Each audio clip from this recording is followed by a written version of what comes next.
फिर से आपका स्वागत है चैलेंजर स्टडी पॉइंट के यूट्यूब चैनल पर। और अब जो है परीक्षा की जो घड़ी है बहुत नज़दीक है, बहुत समय कम है और करीबन 4-4.5 महीना का समय बचा है।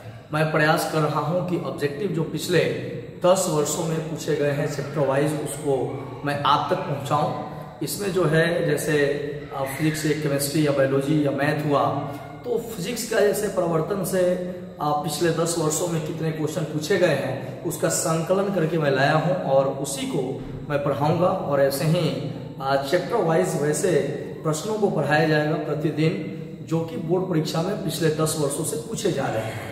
आइए अब मैं शुरू करता हूं आज का क्लास और शुरू करता हूं ऑब्जेक्टिव की तरफ से। क्वेश्चन है कि हम लोग किस प्रकार के माध्यम के आर पार देख सकते हैं, हम किस प्रकार के पदार्थ के हम आर पार देख सकते हैं। तो मैं आपको बता दूं, इस टाइप के 3 प्रश्न आपको मिलेंगे जिस पदार्थ के आप आर पार देखते हो उसका नाम है पारदर्शी, माने जिसके आर पार देखा जा सकता है। अपारदर्शी जिसके आर पार नहीं देखा जा सकता है, और पारभासी जिससे होकर प्रकाश का कुछ ही भाग आर पर हो सके, माने जिसे हम आर पर हल्का देख सकते हैं, वो जो है पारभासी है।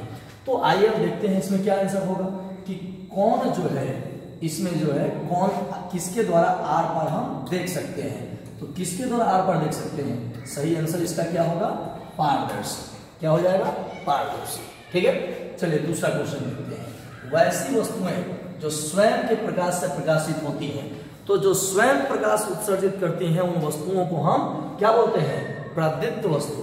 क्या बोलेंगे, प्रदीप्त वस्तु। इसका आंसर क्या होगा, प्रदीप्त वस्तु। यहां मैं बताते चलूं कि देखिए चंद्रमा में ऐसे लगता है कि वो प्रदीप्त है, लेकिन वह है नहीं, वह अप्रदीप्त है, क्योंकि वह अपने प्रकाश से प्रकाशित नहीं होता है, वह सूर्य के प्रकाश से प्रकाशित होता है, अतः वह अप्रदीप्त है। प्रदीप्त का मतलब जिसमें स्वयं का प्रकाश हो, तो इसमें पूछ रहा है कि स्वयं का प्रकाश किसमें होता है, तो इसका आंसर हो जाएगा प्रदीप्त हो जाएगा। ठीक है, हम आगे बढ़ते हैं। वैसी वस्तुएं जिनसे होकर प्रकाश की किरणें बाहर नहीं निकलती हैं, मैंने अभी बताया, जिससे प्रकाश आर पार नहीं हो सकता है वह अपारदर्शी हो जाएगा। क्या हो जाएगा, अपारदर्शी। जिससे आर पार हो जाए पारदर्शी, जिससे नहीं अपारदर्शी। आगे बढ़ते हैं। इसमें क्वेश्चन है कि प्रकाश को अवरोध के किरणों का, ये थोड़ा सा अलग प्रकार का क्वेश्चन हो गया, कि प्रकाश के अवरोध के किनारों पर थोड़ा मुड़कर उसकी छाया वाले क्षेत्र में जाने की घटना। जैसे प्रकाश है, अगर यहाँ पे कोई तीक्ष्ण किनारा है तो किनारों से होकर और यह जाने की जो घटना है ना, उसको हम कहते हैं विवर्तन। क्या कहते हैं, विवर्तन इसका नाम है। कि प्रकाश को अवरोध के किनारों से थोड़ा मुड़कर, माने अवरोध पड़ेगा उधर मुड़कर छाया वाले भाग में जो जाने की क्रिया है, इसी का नाम क्या है, विवर्तन है। ये थोड़ा सा एक अलग क्वेश्चन है। चलिए, लेकिन कुछ ऐसे क्वेश्चन होते हैं जो अलग होते हैं और आप कहते हैं परीक्षा से आकर कि ये जो क्वेश्चन थे वो आउट ऑफ सिलेबस है। आउट ऑफ नहीं, उसी पर आधारित प्रश्न होते हैं। ये ऐसे क्वेश्चन हैं जो पिछले या तो पूछे गए हैं, तो संभावना है। आपतन कोण क्या है, तो आप जानते हैं इसके बारे में। जैसे यह अभिलंब है, क्या है, अभिलंब है, और यह आपतित किरण है। यह क्या है, आपतित किरण है। यह क्या है, परावर्तित किरण है। और जान जाइए कि आपतित किरण और अभिलंब के बीच जो कोण बनता है ना, इसी का नाम है आपतन कोण। तो आपतन कोण क्या होगा, आपतित किरण और अभिलंब के बीच बनने वाले कोण को आपतन कोण कहते हैं। ये आपका उत्तर सही है। आपतित किरण और दर्पण की सतह पर खींचे गए अभिलंब के बीच बनने वाला कोण, माने अभिलंब और आपतित किरण के बीच जो कोण बनेगा उसका नाम है आपतन कोण। चलिए, किसी दर्पण में वस्तु का काल्पनिक प्रतिबिंब बनता है तो दर्पण कौन सा होगा। काल्पनिक प्रतिबिंब, देखिए काल्पनिक प्रतिबिंब की अगर बात करें तो केवल काल्पनिक नहीं कहा है, काल्पनिक उत्तल से भी बनता है, अवतल से भी। अवतल में आप जानते हैं एक बार जो जब मुख्य फोकस और ध्रुव के बीच रखा जाए तो उसका प्रतिबिंब जो है काल्पनिक बनता है, बाकी उत्तल में बनता है और समतल में बनता है। तो तीनों में हो जाएगा, काल्पनिक प्रतिबिंब तीनों में बनता है। उसके बाद क्वेश्चन क्या है कि निम्न में से किस दर्पण द्वारा किसी वस्तु का वास्तविक प्रतिबिंब बनता है। वास्तविक प्रतिबिंब देखिए किससे बनता है, इससे नहीं बनता है, एक काल्पनिक है, उत्तल से काल्पनिक बनता है। तो वास्तविक प्रतिबिंब किससे बनता है, अवतल दर्पण द्वारा, सिर्फ और सिर्फ अवतल। और काल्पनिक कहेगा तो तीनों के द्वारा, जबकि वास्तविक कहेगा तो सिर्फ अवतल के द्वारा। निम्न में से किस दर्पण द्वारा बना प्रतिबिंब सदैव आभासी, सीधा और वस्तु के बराबर होता है? आभासी, सीधा और वस्तु के बराबर ऐसा एक ही दर्पण है, इसका नाम है समतल दर्पण। आभासी भी बनेगा माने काल्पनिक, सीधा भी बनेगा, काल्पनिक बनेगा तो सीधा बनेगा, और वस्तु के बराबर भी बनता है। इसके बाद देखिए 9 नंबर सवाल क्या है? वस्तु से छोटा और आभासी। तो वस्तु से छोटा और आभासी प्रतिबिंब बनता है उत्तल से। किससे बनता है? उत्तल से। सिर्फ उत्तल दर्पण से ही आभासी भी प्रतिबिंब बनेगा, छोटा भी। और समतल में क्या होता है कि आभासी बनता है, बराबर बनता है, और अवतल में एक बार ऐसा होता है कि आभासी बनता है लेकिन वो बड़ा बनता है। तो इसका कह है कि आभासी और छोटा सिर्फ उत्तल से। उसका पार्श्व जो परिवर्तित प्रतिबिंब बनता है, पार्श्व परिवर्तित जो प्रतिबिंब बनता है किसके द्वारा बनता है? पार्श्व परिवर्तित। तो पार्श्व परिवर्तित के लिए इसमें जो है वो आप उत्तर जान सकते हैं कि पार्श्व का मतलब माने पार्श्व परिवर्तित माने बदला हुआ। पार्श्व परिवर्तित माने थोड़ा बदला हुआ प्रतिबिंब किसमें बनता है? इधर का उधर, उधर का लेफ्ट का राइट, राइट का लेफ्ट, ये आपका समतल हो जाएगा पार्श्व परिवर्तित के लिए। ठीक है, ये जो है लेफ्ट का राइट और राइट का लेफ्ट बन जाता है। अब जो है यहाँ पे जो है प्रकाश का वेग महत्तम किसमें होता है? प्रकाश का वेग सबसे अधिक किसमें होता है? तो सबसे अधिक हवा में नहीं, निर्वात जब दिया है तो निर्वात में, निर्वात नहीं रहता तो किसमें? हवा में होता है। एक ही बिंदु स्रोत से बाहर की ओर फैल रही किरणों को क्या कहते हैं? कोई बिंदु स्रोत है और वहां से प्रकाशीय किरणें फैल रही हैं, फैल रही हैं, तो फैल रही हैं तो अपसारी है। क्या है? अपसारी। अभिसारी में क्या होता है? एक जगह पर मिल जाती हैं, और अपसारी में ये क्या हो जाती हैं? फैल जाती हैं। तो इसका सही उत्तर क्या होगा? अपसारी। परावर्तन, परावर्तन के नियम किस प्रकार की सतह के लिए लागू होते हैं? परावर्तन के नियम किसके लिए लागू होगा? तो परावर्तन के जो नियम होता है वो समतल सतह के लिए लागू होता है। प्रकाश का परावर्तन का जो नियम जो बताया गया है, चूंकि रुखरे सतह पर अनियमित प्रकाश का परावर्तन होता है तो उस पर नियम लागू करेगा नहीं, तो किस पर? चिकना सतह या समतल सतह पर। सही आंसर क्या होगा? समतल सतह।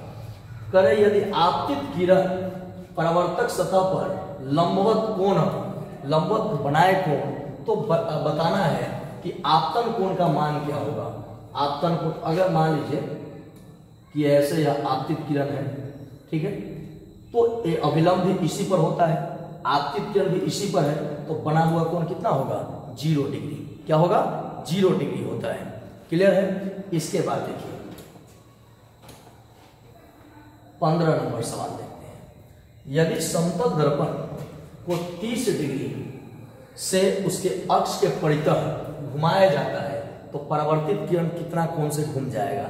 अगर दर्पण को 30 डिग्री के कोण से घुमाया जाए, कोई दर्पण ऐसे है और इसको जो है ऐसे, दर्पण पहले मान लो ऐसे है और इसको क्या किया गया कि ऐसे घुमा दिया गया, या एंगल जो है 30 डिग्री का अगर कोण बने तो बने हुए प्रतिबिंब का जो कोण होता है 2 थीटा कोण होता है, तो इसका आंसर हो जाएगा 60 डिग्री कोण से घूम जाएगा।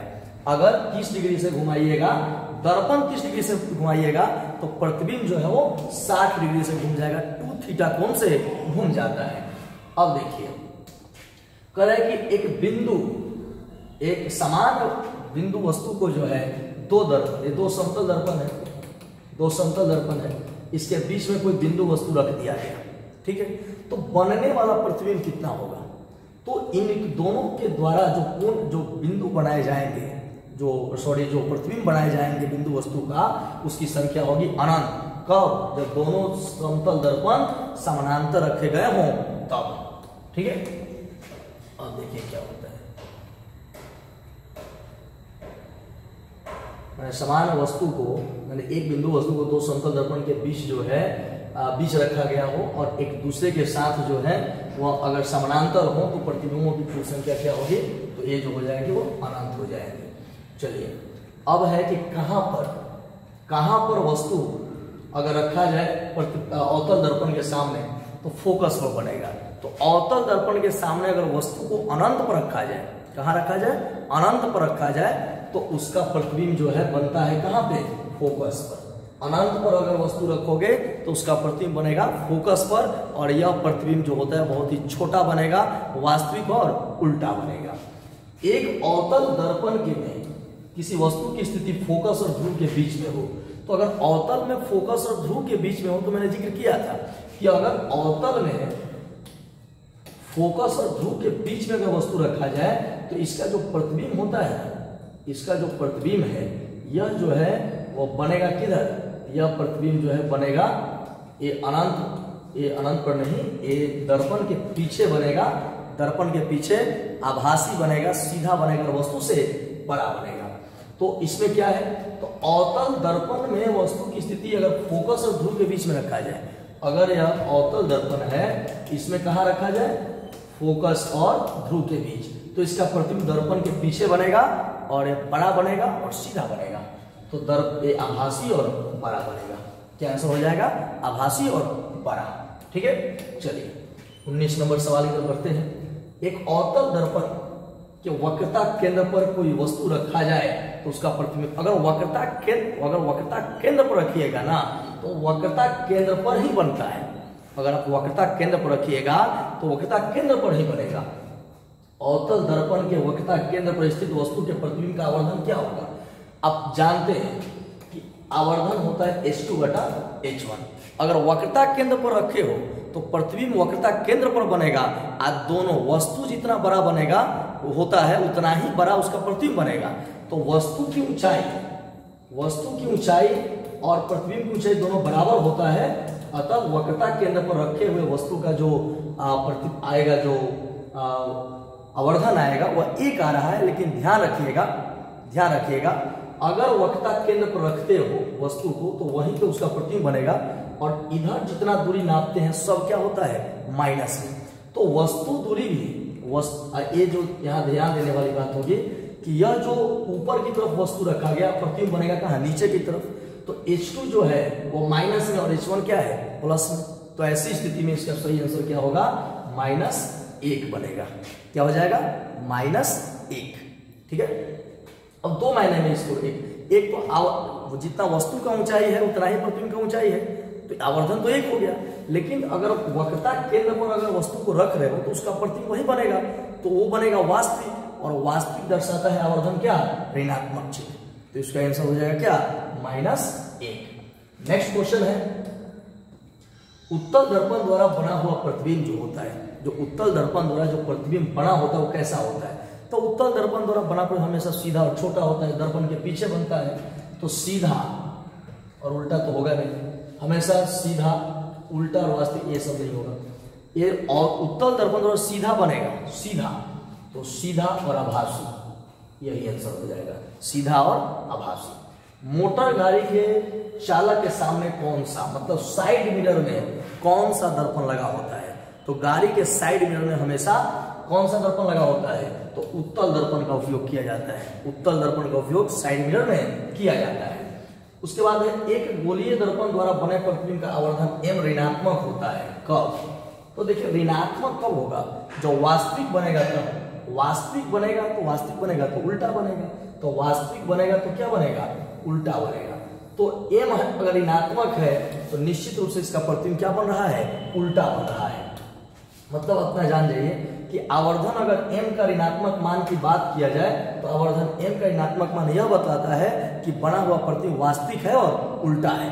तो वास्तविक और उल्टा रहेगा तो क्या कहा जाएगा, ऋणात्मक है। तो ऋणात्मक है तो क्या, तो उल्टा है, और वास्तविक रहेगा तो वास्तविक भी, क्योंकि वास्तविक के प्रतिबिंब ही उल्टा प्रतिबिंब होता है। समतल दर्पण की फोकस दूरी कितनी होती है, समतल दर्पण की फोकस दूरी अनंत होती है। इसकी वक्रता त्रिज्या का मान भी अनंत होता है।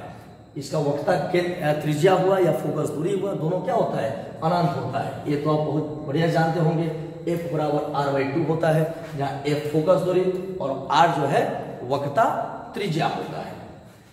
अब देखिए उत्तल दर्पण में बना हुआ प्रतिबिंब का मान, उत्तल दर्पण में बने प्रतिबिंब का आवर्धन कितना होता है।